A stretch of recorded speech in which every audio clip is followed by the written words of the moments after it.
Hi, and welcome to another installment of From the Green Desk. I'm Sharon Richards, and you're getting tired of hearing that? Especially my friends who subscribe to the channel. Thank you so much, by the way, for those of you who do know me and those who do not know me, for subscribing here at YouTube and, of course, liking my page on Facebook, The Keepsake Frame. The book that I mentioned last week, Liquidating an Estate by Martin Codina, C-O-D-I-N-A. Martin, his first name, and Liquidating an Estate, which is what we're talking about.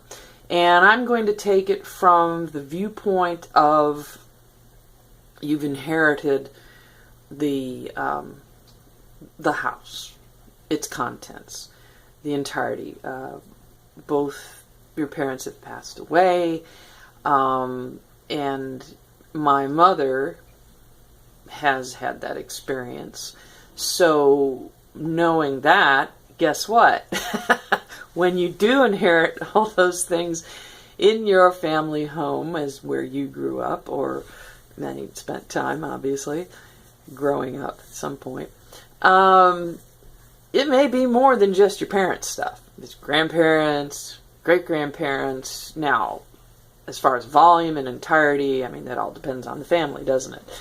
In my case, the further back in the generations you go, the less there is, and that tends to be the general way it happens. And I'm not going to speak to large estates, or like houses that have guest houses, and I don't travel in that strata, so I don't feel qualified. So this will be largely my opinion, but based a lot on what I've read with Martin Codina.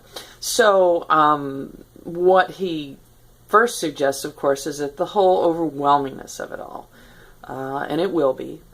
And, of course, there's a lot to take care of immediately after you acquire these things, so that it kind of takes a back seat. But when the time comes, the most important thing to remember is to not be overwhelmed, even though it will feel that you will be. I'm sure I will feel overwhelmed too.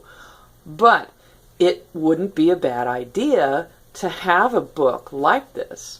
And I hope he appreciates me advertising his book here on my little channel, Liquidating an Estate, because he does a good job of breaking it down, in sections.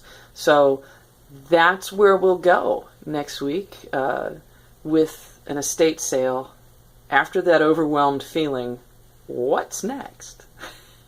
Take care, and I'll see you next time.